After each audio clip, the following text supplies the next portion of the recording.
नमस्कार, मैं हूं विनोद कुमार शुक्ला। अड्डा पर आपका स्वागत है। एक बार फिर वही दोहराया गया जो हमेशा से होता आ रहा है। नागपुर में दो समुदाय के लोग आमने सामने आए। उसके बाद पुलिस ने बीच बचाव करके समझाने की कोशिश की, लेकिन उसके बाद फिर भीड़ ने पत्थरबाजी की, गाड़ियां जलाईं और पुराना जो तरीका होता है पत्थरबाजी का, वही करके हिंसा फैलाई और नागपुर में कर्फ्यू लगा हुआ है। क्यों कोई भी घटना ट्रिगर कर देती है किसी समुदाय को हिंसा के लिए? कोई भी कारण हो जाता है, ये समझने की कोशिश कीजिए। अगर नागपुर में हिंसा औरंगजेब की पुतले को जलाने पर होती है, तो मऊ में इस बात पर पत्थरबाजी होती है कि भारत की जीत पर कुछ लोग जुलूस निकाल रहे थे, नारे लगाते हुए जा रहे थे, और वो बाई चांस किसी ऐसी पूजा घर के सामने से गुजर रहे थे, मस्जिद के सामने से गुजर रहे थे, जो लोगों को नागवार गुजरा और पत्थरबाजी शुरू हो गई, गाड़ी में आग लगा दी गई। ऐसा नहीं है कि केवल कोई यही एक घटना प्रोवोक करती है, मतलब चाहे वो औरंगजेब का पुतला जलाए जाने की बात हो या भारत की न्यूजीलैंड पर जीत की बात हो। तिरंगा यात्रा पर चंदन गुप्ता को मार दिया जाता है और उसमें 28 लोगों को कन्विक्ट भी किया जाता है। ये घटना 2018 की है, जब चंदन गुप्ता के साथ इस तरह की घटना घटी थी। तिरंगा यात्रा में वो निकल रहा था।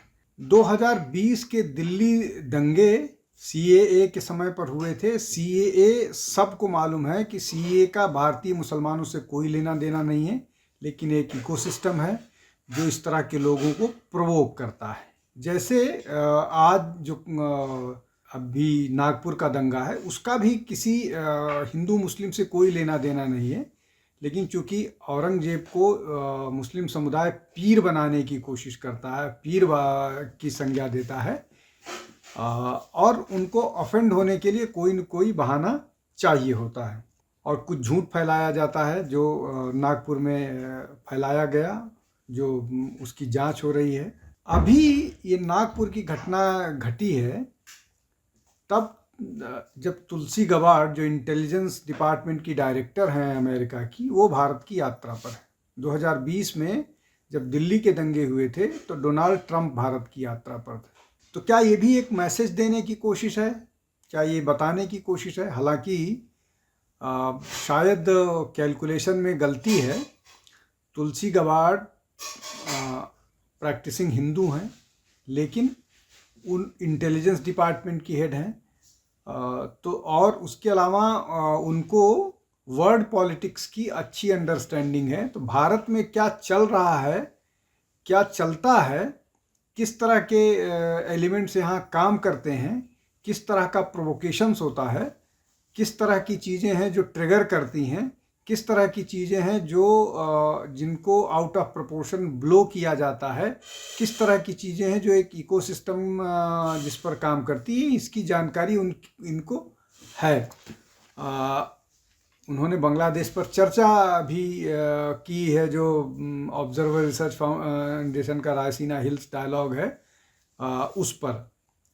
तो इस बारे में अगर किसी को ये भ्रम हो कि शायद इस तरह की हिंसा करके एक मैसेज देने की कोशिश की जाएगी, अमेरिका को ये बताने की कोशिश की जाएगी कि भारत में माइनॉरिटी जो इंटरेस्ट हैं उनको वो कॉम्प्रोमाइज्ड हैं, वहाँ पर माइनॉरिटी के इंटरेस्ट को लेकर के इश्यूज़ हैं, ये शायद ये वाला जो कोशिश है, ये कोशिश चलेगी नहीं। तो मैंने जो 4-5 चीज़ें, बड़ी बड़ी चीज़ों से ज़्यादा 4-5 ऐसी चीज़ें जो अलग अलग तरह से हैं लेकिन सेम तरह की घटनाओं को अंजाम देती हैं, चाहे मऊ की घटना हो, भारत की न्यूजीलैंड पर जीत का मामला हो, चाहे नागपुर की घटना हो जिसमें औरंगजेब के खिलाफ प्रदर्शन को लेकर के मामला हो, चाहे तिरंगा यात्रा की बात हो, चाहे दिल्ली दंगों की बात हो, ये अलग अलग तरह की घटनाएं और इस तरह की अनगिनत घटनाएं हैं। जब हनुमान जयंती पर हिंसा हो जाती है, रामनवमी की शोभा यात्रा पर हिंसा हो जाती है, जब दुर्गा विसर्जन की बात होती है तब हो जाती है, सरस्वती पूजा पर विसर्जन पर होती है तब हिंसा हो जाती है, गणेश चतुर्थी पर विसर्जन पर हिंसा हो जाती है। तो ये बहुत मतलब जिसको बोलते हैं कि बहुत ऑब्वियस सा, बहुत स्पष्ट सा कारण होता है जो इस तरह की घटनाएं घटित होती हैं। और ये जो मैंने बताया, चाहे दुर्गा पूजा की हो, गणेश पूजा, गणेश विसर्जन की हो, सरस्वती पूजा की हो, रामनवमी की शोभा यात्रा हो, हनुमत जयंती का मामला हो, ये इन्हीं पर इस तरह की घटनाएं होती हैं। यही इन्हीं को ज़्यादा ऑब्जेक्शन इस तरह की चीज़ों पर होता है। तो क्या इसको लेकर के जो बातें हो रही हैं कि नागपुर में जो घटना हुई है उसमें कोई साजिश है, सरकार के लोग, सरकार के मंत्री ये बात कह रहे हैं कि ये साजिश का हिस्सा है, पहले से तैयारी थी, इसलिए कि पत्थर तुरंत नहीं इकट्ठा किए जा सकते हैं। जैसे संभल में जब मामला हुआ था तो संभल में भी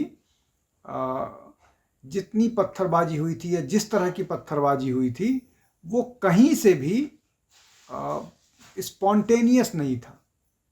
नागपुर के बारे में भी यही बात कही जा रही है, चाहे देवेंद्र फडणवीस कह रहे हो चाहे और कोई मंत्री कह रहा हो। महत्वपूर्ण बात यह है कि ये जो साजिश वाली बात है, साजिश वाली बात कांग्रेस के नेता भी कह रहे हैं, लेकिन वो उसको ट्विस्ट करेंगे, वो उसका दोषारोपण दूसरे पर करेंगे जो अनप्रोवोक्ड थे, जो जिन पर जिन्होंने शायद पत्थरबाजी नहीं की, और अगर की है पत्थरबाजी, अगर उन्होंने कानून हाथ में लिया है तो उन पर भी कार्रवाई होनी चाहिए।